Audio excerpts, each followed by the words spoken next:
turn down the lights, and let me tell you about a small, deliciously sneaky thing called framing. You might not realize it, but every conversation you've ever had was quietly shaped by someone's frame, sometimes yours, sometimes theirs. You drift into the scene, maybe a cozy cafe, maybe just a memory that smells faintly of roasted beans and self-assurance. Across the table sits someone who thinks they're steering the talk. They think they're choosing the topic, the tone, even the moral high ground. But you're the one who quietly placed the rails. The conversation is your train, and you've already chosen where it stops. This is the frame trap, the art of deciding what the discussion is really about before the other person even starts to speak. It's like painting the room before they enter. Every word they say takes on your color. Mainstream psychologists call it framing bias, and it shapes not only conversations but whole elections, markets, even relationships. A single phrase like, "Let's look at this logically," can yank a chat from emotion into data, while, "How did that make you feel?" softens it into confession. You use it when you say, "That's not the real issue here," or when you start with, "The funny thing about this situation." You've just told their brain what kind of story they're in. Scientists still argue whether this happens consciously or if our minds default to it for survival. Framing as a kind of mental shortcut, a way to make chaos digestible. Here's your first soft move. When you open a conversation, slip in a quiet assumption. Since we both agree honesty is important, and boom. They nod, unconsciously accepting your invisible rulebook. It's not manipulation, it's choreography. You're just deciding the rhythm before the music starts. Now imagine you're talking with someone stubborn, someone who loves to win. They raise their voice, trying to dominate. You lean back, sip your drink, and calmly say, "I see you're passionate about this." That tiny phrase reframes their aggression as enthusiasm. The energy changes, the heat dissolves into mild embarrassment. You just turned an argument into a compliment, and without lifting a finger. A quirky little fact. In courtroom strategy, framing is so vital that entire mock trials are staged just to test opening statements. Lawyers tweak a single adjective. Reckless becomes confident. Mistake becomes misjudgment. The jury's emotions follow like obedient pets. The same principle works in daily life. When you tell a friend, "Let's solve this together," you reframe conflict into collaboration. Now, a joke to keep your neurons cozy. Framing is like choosing the movie genre of your argument. Are you in a rom-com of reconciliation or a gritty detective story about who ate the last slice? Either way, you're the screenwriter, and they're the actor still learning their lines. You can practice this gently. Before you respond to someone, pause and ask yourself, what's the story I want us to be in right now? Maybe it's not me versus them. Maybe it's two explorers finding the truth. Try that shift once and notice how even your breathing slows. That's power disguised as calm. In experiments on persuasion, researchers found that the first person to define the frame wins about 80% of the time. Why? Because our brains are lazy in a charming way. They'd rather follow a defined path and hack through uncertainty. Framing gives direction, and people love direction, even when they think they're leading. Still, there's debate among communication scholars. Is framing ethical when used deliberately? Some say it's just awareness, a conversational compass. Others call it soft coercion, a way to bend thought without consent. You'll have to decide which camp you belong to. But either way, it's happening all around you, so you might as well master it softly. Here's a whisper of wisdom to tuck under your pillow. Whoever names the problem owns the solution. Next time someone storms in declaring, "You never listen," smile gently and reply, "It sounds like we both want to feel heard." The storm quiets. You've reframed blame into shared need. That's conversational judo. Elegant, invisible, effective. Remember this sensation. The slow satisfaction of watching a conversation bend in your direction without a struggle. It's not about dominance, it's about subtle authorship. You're the unseen narrator of every exchange, the gentle architect of context. And once you feel that shift, that private click when they start dancing inside your chosen frame, it's oddly peaceful. You don't need to win anymore. You've already written the rules.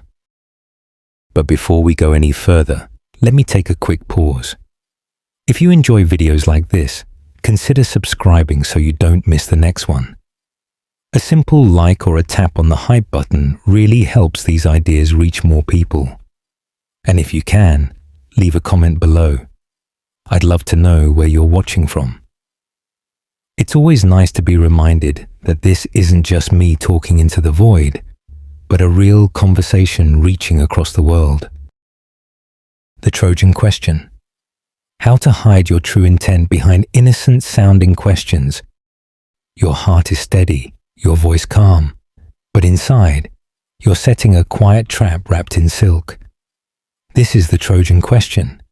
A gentle query that looks harmless, even kind, yet carries your hidden intention deep inside. You release it softly, like a paper boat floating down a stream, and by the time they notice where it's headed, it's already too late. Imagine this. You tilt your head slightly, smile, and ask, "What made you decide to do it that way?" It sounds curious, almost admiring, but underneath, you've just made them justify their position. You've shifted the power. They explain, and you evaluate. You've become the silent judge, wrapped in velvet. The magic lies in how your question feels.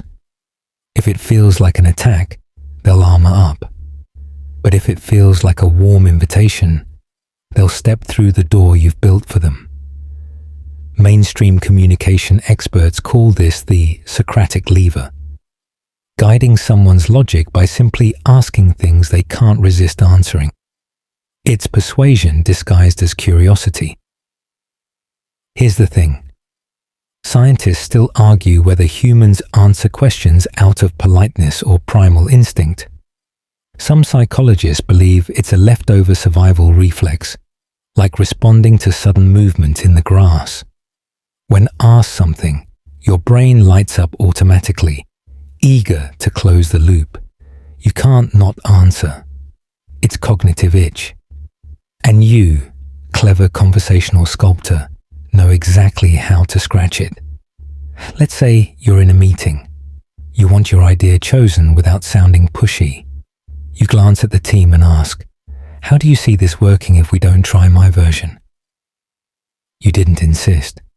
You didn't argue. You just asked.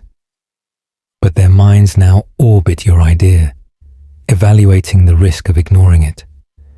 You've anchored the conversation around your frame, again, gently, invisibly. A quirky tidbit.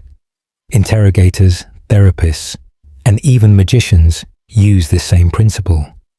They call it directed spontaneity, steering without appearing to steer. The human brain craves coherence, so when asked a loaded question like, "Why does this feel right to you?" it rushes to invent reasons even if they never existed before. That's how easy it is to nudge someone's internal narrative. You might smile now, realizing how often this has been done to you. Do you really think that's fair? Wouldn't you agree we're both trying our best? These aren't just words. They're Trojan horses rolling gently through your logical gates, carrying assumptions inside. You accept the question and unknowingly accept the frame. Here's a light joke to keep things cozy. People say, there's no such thing as a stupid question. But really, there's no such thing as an innocent one. Every question has a purpose. Even, what time is it? Sometimes means, wrap it up. Now, if you want to practice the Trojan question art without feeling manipulative, start with empathy. Ask things that let others feel seen, but still steer the narrative. For instance, how did you manage to stay so calm through that? You're flattering them subtly while also probing their reasoning. They open up. You collect data. Win-win. Your tone is everything. If your words are the horse, your tone is the gold paint that makes it look safe. Keep it soft, rhythmic, curious, like you're genuinely learning something new. When your tone smiles, defenses sleep. Psychologists studying social influence note that framed questioning boosts compliance rates by up to 40%. A simple shift from "do this" to "would you mind helping me with this" changes resistance into willingness. The difference is in the illusion of choice. They still say yes, but they feel like they arrived there alone. Still, some researchers debate whether leading questions reshape memory or just perception. Experiments show witnesses can remember non-existent details after a few gentle prompts. That's how delicate the mind is. A single Trojan question can rewrite the past as easily as it redirects the present. Think of your words as tiny seeds. Each question plants an idea that blooms later when they're alone, replaying your voice in their mind. They might even think it was their idea. That's when you've truly mastered it. The trick is subtlety. Never corner someone, just nudge. Never demand, simply wonder aloud. Before the section fades, imagine asking one final question that lingers in their mind, like the echo of soft music. I wonder what would happen if you saw things my way. Just for a moment, you smile, let silence stretch, and watch curiosity do the rest. That's the Trojan question. Sweet on the surface, strategic at its core. You never forced anything. You simply invited their own mind to do the work for you. The cognitive overload trick. How to overwhelm their mind with small details so they agree before realizing what happened. The air feels heavy with words, not loud ones, just many. Sentences that stack like soft blankets until the other person can't quite tell which way is up. That's the quiet beauty of the cognitive overload trick. You're not lying, not twisting, not even shouting. You're simply offering so much. A drizzle of detail, a swirl of data, a sprinkle of "you know what I mean," that their mind sighs in exhaustion and nods. Picture it. You're describing a plan, something simple, but you weave in harmless extras. So we'll meet at the cafe around 3. Well, technically 3:10 since the light's better then. And I already checked. They've got that new Ethiopian roast you like. Plus the tables near the window are usually free if we get there early. You filled their mind with tiny, irrelevant facts. Their focus shifts from, should we meet, to what kind of coffee do I want? Subtle redirection through benign clutter. Mainstream psychologists call this decision fatigue, and it's deliciously human. The brain, noble as it is, has limited fuel for judgment. Every detail drains a droplet.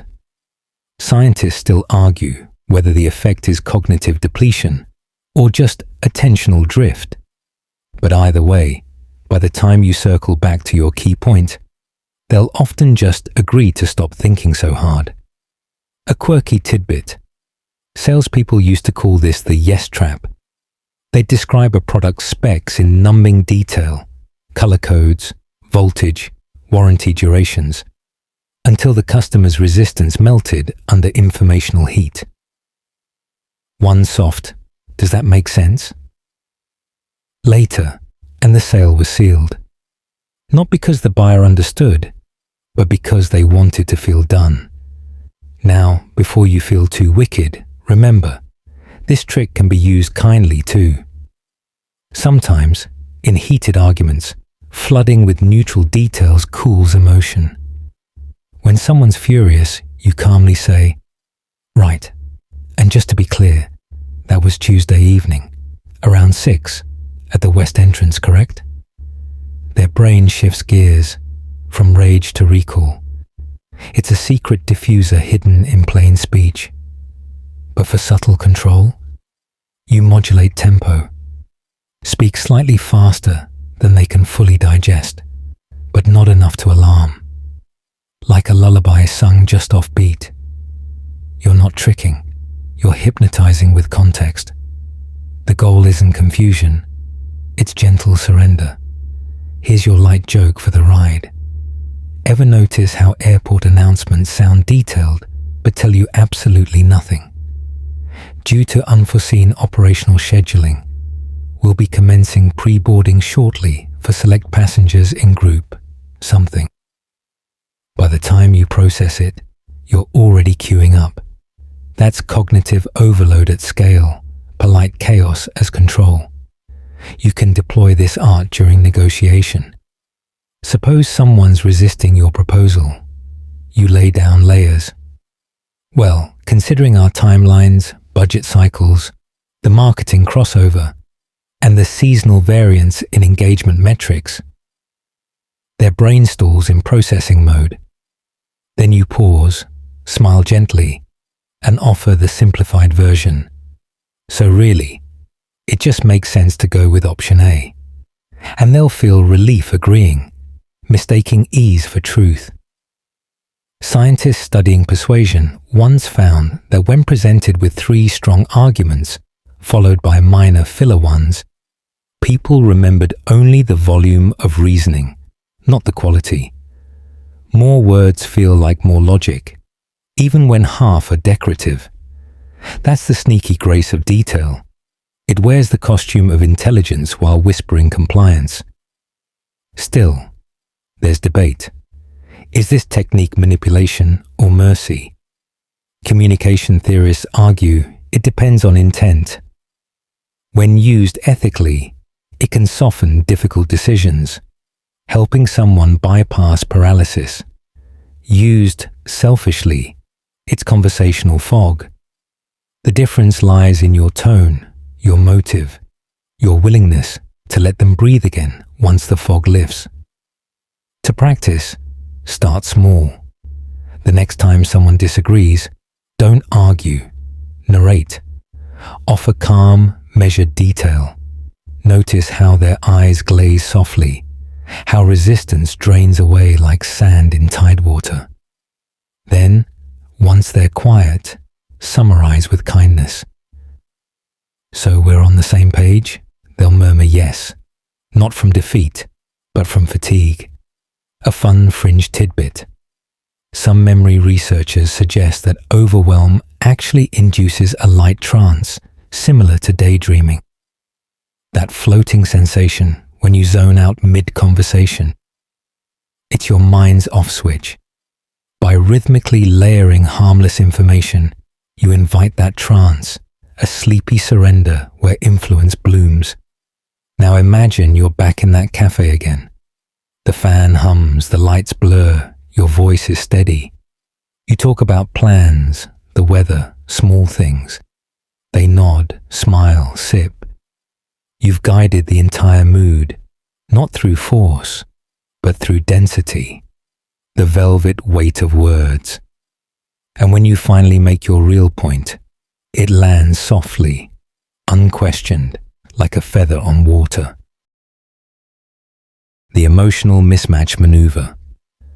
Why staying calm when they're emotional, or vice versa, secretly puts you in control. Their voice rises, heat curling around every word, but you stay cool, maybe even smile faintly, like you're watching a slow wave crest and fall. That's the emotional mismatch maneuver, the art of refusing to match their temperature, and in doing so, controlling the entire emotional climate. You've seen it before. A manager stays unflinching while an employee vents. A parent whispers when a child screams. A negotiator chuckles softly while the other pounds the table. The calm one wins, always, because emotions, like fires, need oxygen, and silence is the most elegant suffocation. Mainstream psychology calls this emotional regulation asymmetry. It's the invisible tug of war, where one person's composure forces the other to recalibrate. Scientists still argue whether it's empathy, dominance, or pure mirror neuron fatigue, that built-in reflex where our brains try to sync emotional states. When your calm doesn't match their chaos, their mind starts working overtime to mirror you instead. Picture it. Someone confronts you, voice trembling, pupils wide. You nod slowly, tone smooth as glass. I can see this really matters to you. You don't fight, you absorb. Within moments, their anger loses footing. They blink, exhale, their body remembering what calm feels like. You've just led them, quietly, invisibly, out of the storm. A quirky tidbit. In hostage negotiation training, agents practice mismatched emotional tone as their primary tool. When the hostage taker yells, the negotiator lowers their voice deliberately. It's not just for safety. It's neurological choreography. The human nervous system craves equilibrium. When one person stays cool long enough, the other's stress hormones start to taper just to fit the rhythm. Now, let's reverse it. Sometimes, you bring the energy up when they're too calm. Imagine a debate where someone stonewalls you with silence. You lean in, your tone brightens, emotion rises. Not aggression, but spark. Suddenly, they react. They're still pond rippling with your chosen emotion. You've just flipped the power dynamic by introducing motion where there was none. The beauty of this trick is that it feels like empathy, even when it's strategy. Staying calm in chaos or warm in cold detachment tells their subconscious, I'm the stable one here. And the brain adores stability. It naturally assigns authority to emotional consistency. Here's your light joke. Ever try arguing with someone half asleep? You end up sounding ridiculous. You throw logic, they yawn. You shout, they mumble, uh-huh. That's emotional mismatch in its laziest and most victorious form.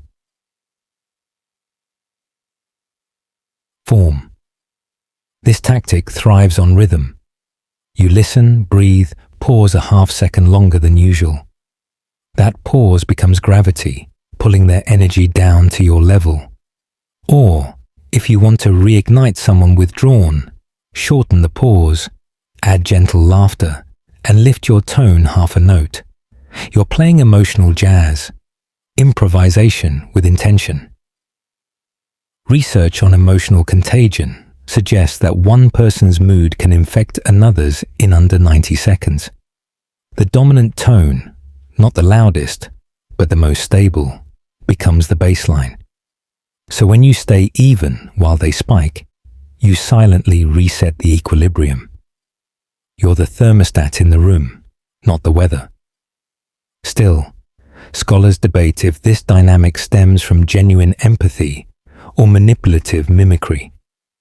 Some argue that mismatch requires authentic self-control, not performance. That if you fake calm too often, your nervous system eventually betrays you through micro-expressions. But others say the performance creates the emotion. Act calm long enough, and you'll start to feel it. A self-fulfilling serenity. Here's a practical whisper. When someone grows heated, lower your shoulders first. Your body's relaxation cues theirs subconsciously. Then slow your voice to a pace that feels almost lazy.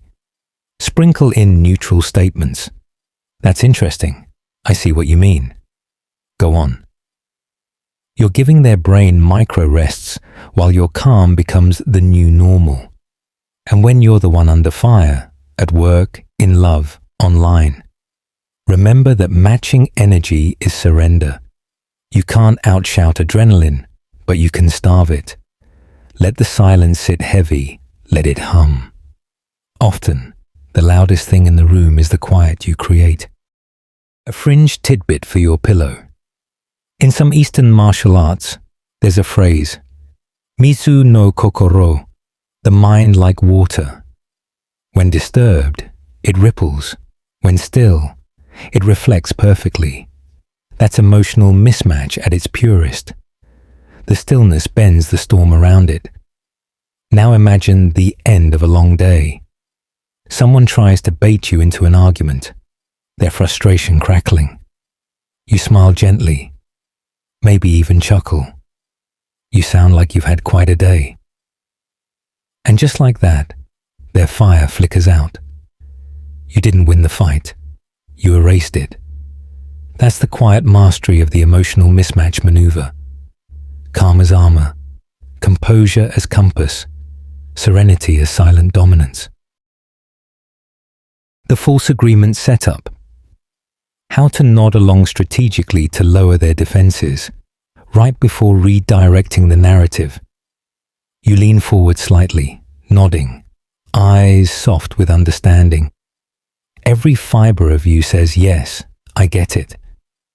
That's the false agreement setup, the conversational version of a magician showing both hands before the trick. You agree, you mirror, you disarm. And then, when the tension melts and trust blooms, you pivot, gently, imperceptibly, steering the entire talk toward your destination. It's not deception, it's timing. Picture this. Someone rants about a topic you don't quite believe in. You nod at the right moments, maybe add a quiet, absolutely, that's a great point. What you're doing isn't surrender, it's cushioning. Every nod drops a pebble of safety into their subconscious until the surface of their mind goes still. Only then, when their guard is down, do you slip in your counterpoint. And maybe that's why people sometimes see it differently. You've agreed your way into disagreement. Mainstream communication science calls this mirroring and pacing. It's been studied in sales, therapy, even hostage negotiation. People trust those who sound like them. Rhythm, tone, even micro pauses. Scientists still argue whether this empathy effect stems from mirror neurons or learned social rhythm. But either way, once you pace someone's emotional speed, you can lead them wherever you like. A quirky tidbit. Ancient Greek orators used this same tactic under the name synchresis, literally to concede. They'd start by echoing their opponent's logic, sometimes even exaggerating it, to lull the audience into comfort. Then, at the perfect beat, they'd twist the frame. And yet, the applause would come seconds later. You can almost hear the echo in modern debates and boardrooms alike. Try it gently. Let's say your friend insists on a bad plan. You start with, yes, totally. That's a valid point. You're right that timing matters. You're not lying. You're aligning. Then you softly thread the redirection. I just wonder if doing it next week might make your point even stronger. Agreement becomes guidance. You didn't push, you invited. Here's a sleepy little joke for the moment. Nodding isn't always agreement. Sometimes it's just your neck pretending to care. But when you do it consciously, it's psychological velvet. You can even fake small shared opinions to open trust. Someone says, "This weather's awful." You chuckle, right? Total mood killer. Instantly, they relax. And now anything you say feels like coming from a friend, not a challenger. That's the doorway effect. Emotional safety precedes persuasion. The rhythm of the false agreement setup is crucial. Phase 1. Echo their view. Phase 2. Affirm shared values. Phase 3. Insert your gentle deviation. The goal isn't to crush their stance, it's to evolve it. Like dancing, you take one step back just to pull them forward. In experiments on influence, researchers found that people agree up to 60% more often when the other person first mirrors their sentiment. It's biological reassurance. You're safe. I'm with you. Then the rational brain relaxes its defenses, making new ideas feel like its own discoveries. Still, scholars debate the ethics. Is it emotional intelligence or subtle deceit? The line is blurry, much like the tactic itself. Used with care, it bridges worlds. Used cruelly, it manipulates. You decide which side of the mirror you're on. Here's a fringe tidbit that's oddly poetic. In Japanese conversation etiquette, there's a phrase, aizuchi, meaning those small affirming sounds. Yes, right. They're not agreements, they're rhythm markers, little signals of, I'm with you. It's social music, not submission. Western communicators often mistake it for obedience, but really, it's a conversation's heartbeat. So imagine this scene. A tense discussion at dusk, lamplight golden and tired.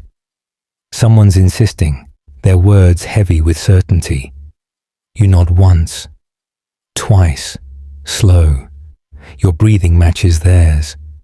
Then, like a breeze changing direction, you say, "You're absolutely right. And maybe that's what makes this so interesting." You feel it, the soft pivot.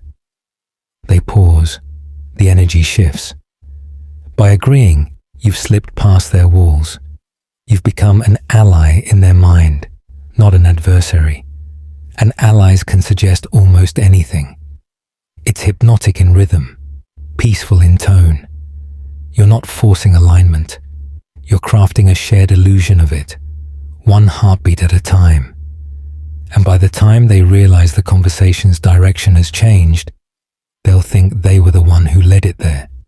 That's the art of invisible redirection. Consent disguised as connection. The precision compliment. How to use hyper-specific praise to anchor yourself as someone who truly understands them.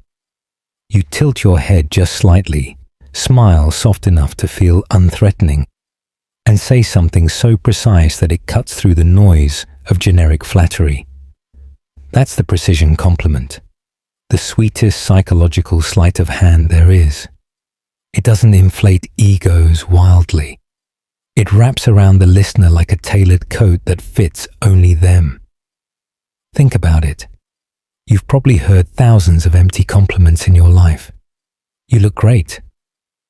You're smart. You're kind. They bounce off, too round, too vague. But when someone looks at you and murmurs, "I like how you take a breath before answering," it makes everything you say feel deliberate. Your brain lights up like a candle in a cave. That specificity, it signals that you're seen. And once someone feels seen, they'll follow you anywhere. Mainstream psychology calls this the uniqueness effect. People crave distinction more than approval. Scientists still argue whether it's rooted in evolutionary survival, being recognized in the tribe meant safety, or in modern identity addiction, that thirst to stand out in a sea of sameness. Either way, a well-placed, laser-focused compliment builds trust faster than a dozen vague praises. A quirky tidbit. FBI profilers reportedly use micro-observation to make suspects open up faster. A casual, "You seem like someone who notices small inconsistencies," makes people unconsciously want to prove the profiler right. Compliments as prophecy. You gift them an identity, and they start performing it for you. Try this softly. The next time you want influence, don't compliment the obvious. Skip the nice presentation. Instead say, "You kept your tone steady when they interrupted. That was impressive."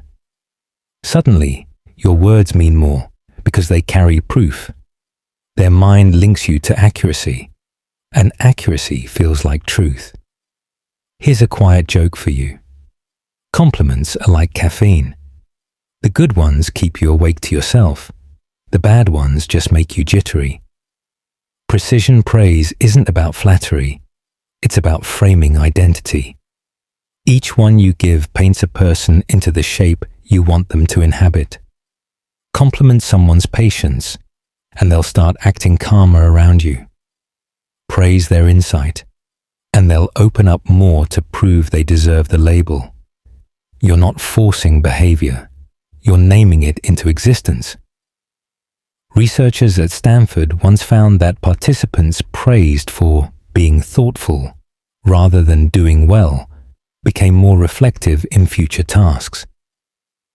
The trick lies in phrasing identity over action. People protect identity. So when your compliment becomes a subtle identity cue, it anchors deep. Still, ethicists debate this line between kindness and control. Is specific praise genuine empathy or emotional architecture? Some say intention is everything. If you're using it to build connection, it's art. If you're using it to gain leverage, it's manipulation. Like fire, it depends on how you hold it. Here's a tiny fringe nugget. In ancient rhetoric, Aristotle wrote about ethos, credibility born from perceived character. Compliments, he said, should reveal understanding, not superiority. So when you whisper a line that proves you notice what others miss, you're building ethos, quiet authority disguised as empathy. Let's make it tangible. You're talking with someone anxious. Their eyes flicker, fingers tapping the table. Instead of saying, "Don't worry," you murmur, "I like that you think carefully before speaking. It shows you care about being understood." Watch what happens. Their breathing evens. The anxiety morphs into gratitude. You've reframed their nervous habit into virtue. That's power, but soft power, wrapped in warmth. Or maybe you're in a negotiation. Compliment their reasoning. You always find the flaw no one else sees. Suddenly, they relax, maybe even blush. Their brain pairs your presence with validation, and that's the first step toward compliance. Compliments aren't candy, they're chemistry. Another little experiment. Try precision praise as punctuation, not decoration. Sprinkle one every 10 sentences, never back to back. Too much sugar dulls the palate. When your compliments are rare, specific, and true, they hum like hidden strings. And when someone compliments you, notice the difference between broad and surgical praise. "You're so talented," makes you smile. "But you describe things in a way that makes me feel like I'm there." That one stays with you all week. The same principle you use on others will shape how you receive the world back. As you drift in this thought, let the idea settle. The precision compliment isn't manipulation if it's anchored in awareness. It's a form of gentle seeing, the kind of seeing people rarely get and never forget. So next time you want to guide a conversation or just build a quiet bridge, look closer. Notice the subtle details others miss. Then, name one with care. Watch their face soften, their words slow, their trust unfold. You've just painted truth in miniature. The curiosity hook. How to plant an unfinished idea that keeps them chasing your approval or clarity. You lean back slightly. Let your voice drop to a near whisper and say something that almost makes sense, just not completely. That's the curiosity hook. It's what storytellers, marketers, and the most persuasive conversationalists all share. The gift of incompletion. You hand people half a puzzle and watch them beg for the missing piece. Think of it like this. Your words open a loop, and the brain hates open loops. It craves closure like your phone craves charging. That's why cliffhangers work, why you scroll one more video, why you can't walk away from a sentence that ends with, "Ah, but here's the strange part." The tension between knowing and not knowing pulls the mind forward, straight into your orbit. Mainstream psychology calls it the Zeigarnik effect, after Bloomer Zeigarnik, the researcher who noticed that waiters remembered unpaid orders better than completed ones. The human mind bookmarks what's unfinished. Scientists still argue whether that happens because of cognitive dissonance or emotional tension. Either way, once you leave something unsaid, people can't stop thinking about it. Now imagine you're in a conversation. You're sharing a story, and midway you say, "That's when I realized something kind of weird about people." Then you pause, take a sip, let silence stretch like honey. Their eyes widen. "What?" they ask. And there it is, control, dressed as intrigue, a quirky tidbit. Early stage hypnotists used to begin inductions with half phrases. You might notice, or maybe you won't, until, and then trail off. The listener's brain, desperate to complete the pattern, fills in the rest with its own meaning. The speaker becomes the architect of the listener's internal dialogue. Here's your light joke to keep the air soft. The curiosity hook is like a sneeze that never comes, maddening, irresistible, and somehow satisfying when it finally does. You can use it in daily life without sounding manipulative. Instead of saying, "You'd really benefit from this idea, try. There's one thing you might want to try, but it's a little unconventional." Then stop. Watch them lean in mentally and physically. Curiosity collapses distance. Even in digital spaces, this trick thrives. Headlines like, "She opened the box. What happened next shocked everyone," are cliché for a reason. The mind must resolve uncertainty. But in conversation, subtlety matters. Don't overuse it. Treat curiosity like perfume. A trace is intriguing. Too much is suffocating. Scholars studying attention suggest curiosity operates on a neurological itch. Dopamine surges not when we get the answer, but when we expect it. You're literally turning yourself into a source of neurochemical anticipation. When someone finds you mentally stimulating, what they're often addicted to isn't you. It's the dopamine drip of wondering what you'll say next. Still, philosophers of communication debate whether inducing curiosity is manipulation or connection. Some argue it's the soul of storytelling, engagement through wonder. Others call it intellectual bait. But maybe curiosity isn't a trap at all. Maybe it's an invitation to explore together. Here's a gentle example. You're sharing thoughts late at night with someone you like. You murmur, "You know what's funny about the way we lie to ourselves?" And then pause. You're not playing games. You're inviting intimacy through intrigue. That pause becomes electricity. They move closer, both physically and mentally. In that space, trust grows like ivy between words. A fringe tidbit for your mind. Magicians exploit the same mechanism. They never just hide something. They highlight the hiding. A flick of the wrist, a smirk, a watch closely, and suddenly you have to know. The real trick isn't in the sleight, but in the question they plant inside your mind. To practice the curiosity hook, focus on pacing. Drop unfinished statements when tension peaks, never at random. Let tone and timing carry mystery, and when you finally deliver the payoff, make it worth the wait.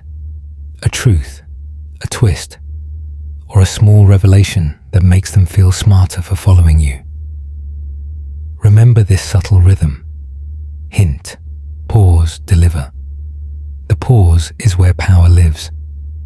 So next time you speak, whether in a debate, a date, or a quiet 2 a.m. conversation, leave a small door open in your words. Half of what you say should glow. The other half should hum in shadow. Let them step closer, wanting to see the rest. Because in the end, the greatest conversational control doesn't come from knowing everything. It comes from making others want to know you more. The conversational timeout. How to pause mid-sentence to make people lean in, giving you silent psychological power. You're talking, flowing easily, and then you stop. Not abruptly, not awkwardly, just stop. A small suspended silence that seems to shimmer in the air. They lean forward, waiting. You could hear a pin drop. That's the conversational timeout, the power of deliberate pause. In a world addicted to noise, silence becomes magnetic. Most people fear silence. They rush to fill it with ums, likes, maybes, nervous laughter. But when you embrace it, when you let that breath of quiet linger, you suddenly control the rhythm. It's as if you've pressed a secret pause button in their brain, and everything inside them reorients toward you. Mainstream communication studies call this strategic silence. It's a persuasion amplifier used by negotiators, therapists, and even interviewers. Scientists still argue whether the magic comes from tension or focus, whether we lean in because silence feels socially uncomfortable, or because our brains instinctively seek closure. Either way, the one who masters pauses becomes the conductor of attention. Picture this. You're telling a story, your voice gentle. So I walked into the meeting, right? Everyone's arguing, papers everywhere.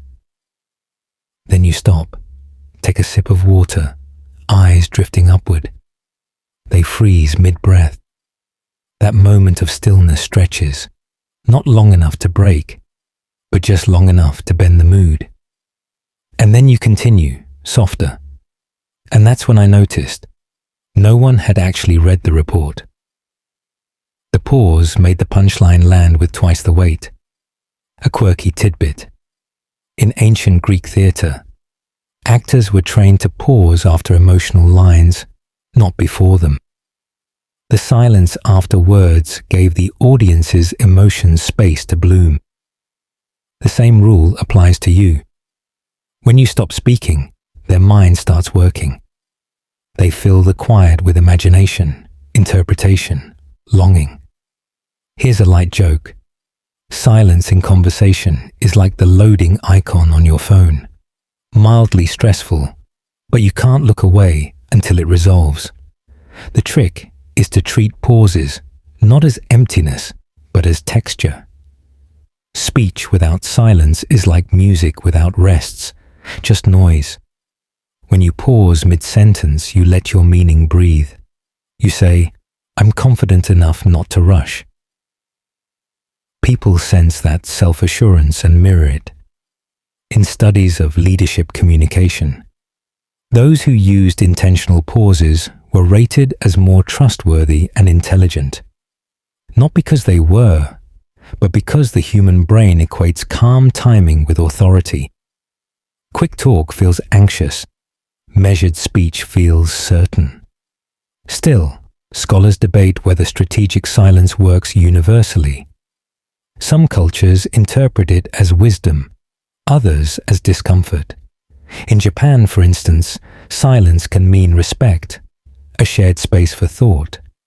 In the US, people often scramble to fill it. So, wield it with cultural empathy. Silence should feel inviting, not punishing. Here's your practical rhythm. The 2-second pause for curiosity, the 4-second pause for control, and the 8-second pause for transformation. Past that, it can drift into awkwardness, unless your energy holds the space. And yes, energy matters.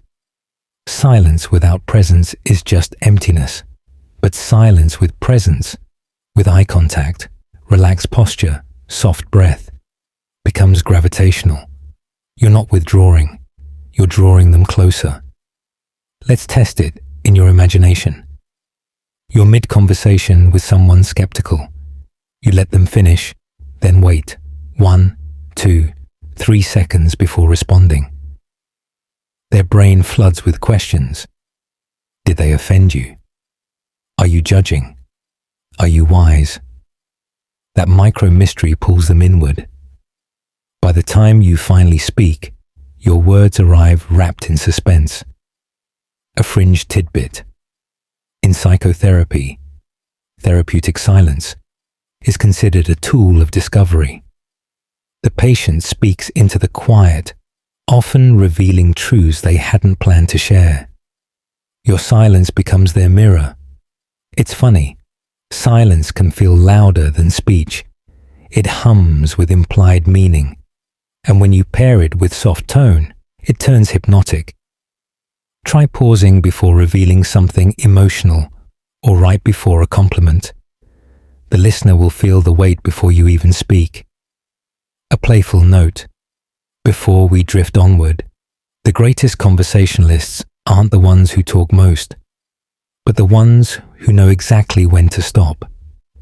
They turn gaps into gold. So tonight, as you sink deeper into thought, remember, every pause you make teaches people how to listen.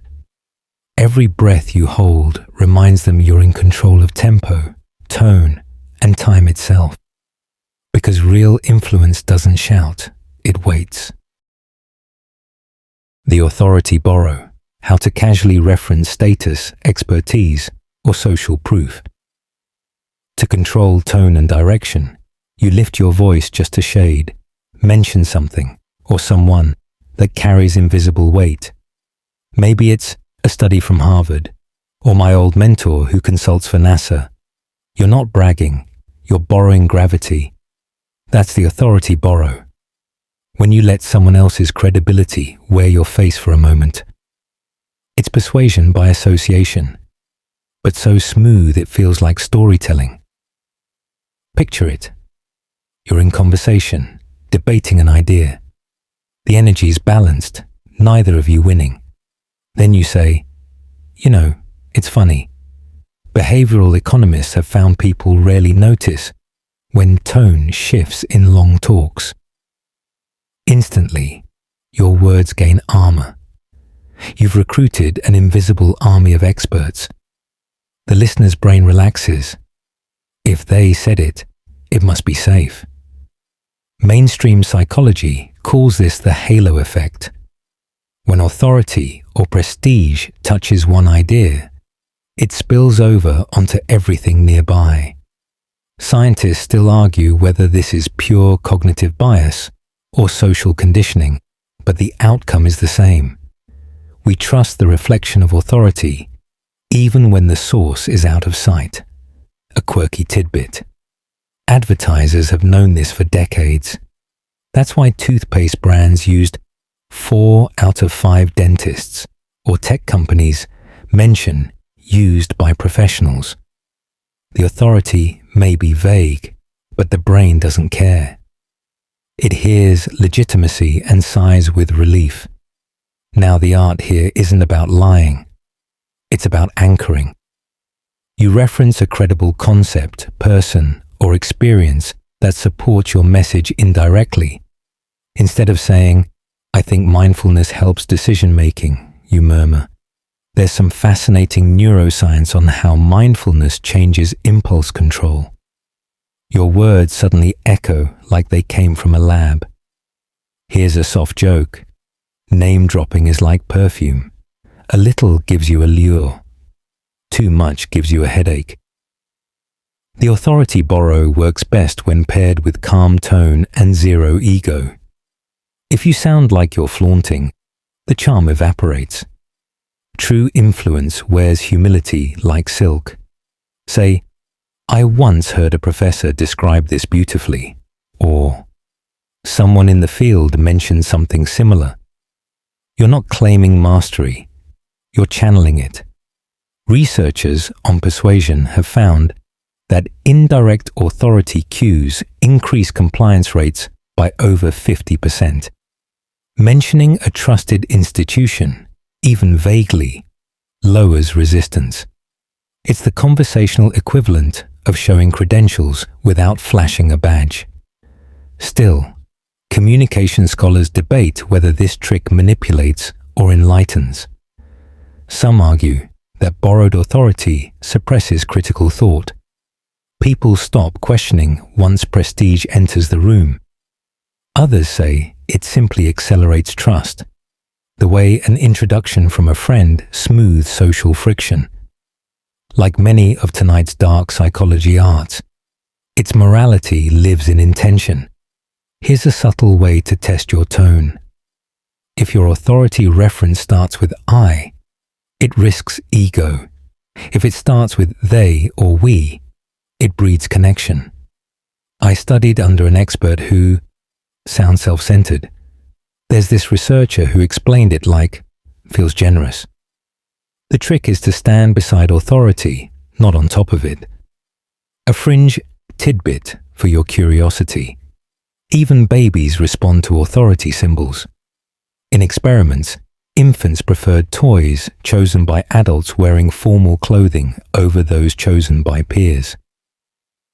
Our instinct to equate confidence with competence runs deep, older than language itself. Try this in practice. When challenged, don't double down with "trust me." Instead, weave subtle social proof. That's actually something therapists talk about a lot, how we default to old patterns. You've expanded the conversation beyond yourself, giving your idea a larger home. They won't want to argue with the entire field. And for the advanced version, combine this with earlier techniques. Frame the discussion your way, use a Trojan question, then sprinkle an authority borrow midstream. It feels effortless, like leaning on a marble column that's been there forever. You might smile, remembering how often this trick has worked on you. That friend who begins with, "Actually, I read somewhere." That coworker who says, "My old boss swore by this method." They're not always right, but they sound like they are, because authority, borrowed or real, makes words heavier. Here's one more playful example.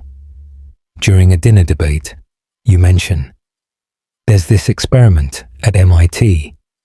They found people change opinions faster when the facts come from someone calm." Your listener nods, unknowingly proving the experiment true. The reference doesn't even need to exist.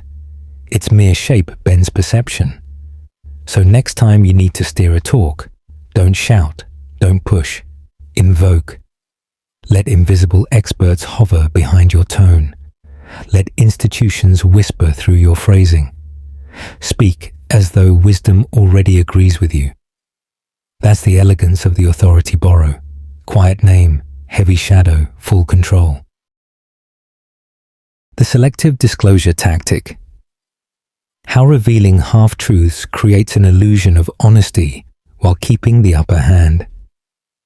You sigh lightly, share something that sounds personal, just enough to glitter like truth.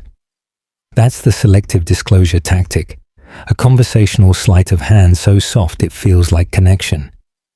You open one curtain, keep 10 others closed, and your listener never notices. They're too busy admiring the glimpse you gave them. This isn't about lying. It's about balance, the art of revealing just enough to earn trust while keeping your leverage intact. You're crafting transparency's illusion, the cozy sense that someone's seeing your soul, even though they're only peeking through the keyhole. Picture it. You're in a late-night talk and someone asks, "Have you ever been through something like that?" You chuckle and reply, "Yeah, once. It taught me not to take people at face value." You've shared emotion, but no detail. Yet the listener nods, satisfied. They fill in the blanks with their imagination, which, fun fact, often paints you in kinder tones than reality. Mainstream psychology calls this impression management, the way we curate information to control perception. Scientists still argue whether it's manipulation or natural self-protection. After all, everyone filters their stories. Some just do it consciously. A quirky tidbit: diplomats are masters of this. They call it constructive ambiguity, wording that sounds revealing, but leaves room for endless interpretation. It keeps both sides feeling understood without committing to anything binding. You can use the same dance in everyday talk. The trick lies in rhythm and authenticity. Overshare once, then step back. Drop a specific image. "It was one of those nights when the streetlights looked like melted gold." And then stop. That detail anchors emotion, gives texture, but hides the core. Your listener thinks they've tasted confession. Really, they've had seasoning. Here's a light joke for this technique. Honesty is like sunscreen. A thin layer protects you. Too much, and you can't move. Selective disclosure works beautifully when you want others to open up. Humans mirror vulnerability. When you share something small, I used to struggle with that too. They subconsciously match your depth, often going further. It's empathy judo. You give an ounce, they return a pound. In persuasion studies, researchers found that people trust those who reveal minor flaws more than those who appear flawless. It's called the pratfall effect. But here's the twist. The flaw has to be safe, even charming. "I always forget my keys" invites warmth. "I lie compulsively" does not. You share imperfections that humanize you, not ones that threaten your image. Still, scholars debate whether selective openness strengthens relationships or cheapens them. Some say curated vulnerability is the heart of emotional intelligence, honesty without chaos. Others warn it's performance, sincerity as strategy. The truth probably lives somewhere in between, sipping tea and smirking. A fringe tidbit. Ancient courtiers in royal courts practiced measured sincerity. They'd share a single embarrassing childhood anecdote to gain a monarch's affection, while keeping their ambitions hidden. Emotional chess played in silk gloves. Now, here's how to practice the modern version. Before you share something, ask yourself 3 quiet questions. Will this build connection? Will it cost me power? Will it shift focus from me to them? If it builds and shifts but doesn't cost, say it. If it costs, smile instead. Selective disclosure can also soften authority. If you're leading a conversation, admitting a small uncertainty, "I'm still piecing this part together, but here's what I've noticed," invites collaboration instead of resistance. People drop their guard when they sense shared humanity. Use it sparingly, though. Too much half-truth and people sense fog. You want translucence, not smoke. Like moonlight through curtains. They see the glow, not the room. Try weaving this with your earlier tools. Frame the talk your way, not along. Drop a precision compliment. Then add one selective confession. The combination is disarming. You seem open, authentic, trustworthy. Meanwhile, you hold the steering wheel the whole time. And the irony? Even knowing this trick exists doesn't stop it from working. When someone says, I shouldn't tell you this, but your pulse still quickens. You're wired to equate disclosure with intimacy.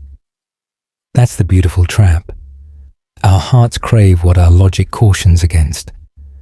So the next time you need to build trust quickly, reveal a sliver of truth, personal enough to warm, vague enough to protect. You're not deceiving, you're designing emotional architecture. Because sometimes honesty isn't about exposure, it's about control over what stays unseen. The reality rewrite. How to restate what they said in your own words, slightly shifted, until they adopt your version of events. You nod slowly, repeat their words back, but not quite the same. Maybe you soften one edge, change one tense, add a whisper of interpretation. That's the reality rewrite, the gentle linguistic sleight of hand that turns agreement into authorship. You're not arguing, you're editing their truth until it sounds like yours. Imagine someone says, "I just hate when people don't listen to me." You reply, "Yeah, it's frustrating when it feels like people don't value your ideas." You've changed hate to frustrating. Don't listen to don't value. The emotion stays, but now the tone is yours. Calm, reasoned, mature. They nod, relieved, and begin using your phrasing. Without realizing it, they're stepping into your mental world. Mainstream psychology calls this reframing through reflection, a classic of therapy and negotiation. Scientists still argue whether it's empathy or manipulation, whether repeating language shapes thought or simply soothes emotion. But evidence suggests language is reality's scaffolding. Change the words, and you tilt the structure of memory itself. A quirky tidbit. Hostage negotiators practice this for hours. When a suspect says, "They don't care if I live or die," the negotiator mirrors. You feel invisible in all this. One shift, one echo, and the emotional voltage drops. Language rewires physiology. Here's a soft joke for you. Words are like mirrors. You just tilt them slightly, and suddenly everyone looks taller.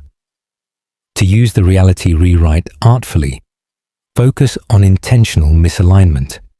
You agree with 95% of what they say, but that missing 5%, the rephrasing, carries your perspective. It feels collaborative, but it's actually gravitational. The listener drifts toward your linguistic center. Try this. They say, "I can't deal with this right now." You reply, "You need a moment to get clarity." Same situation, different framing. One feels helpless, the other empowered. They breathe easier, unaware you just reprogrammed their internal dialogue.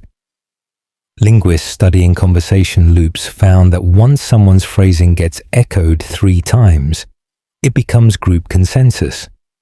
That's why political speeches, corporate meetings, and even dinner table arguments echo with subtle copy-paste phrases. Whoever defines the language defines the lens.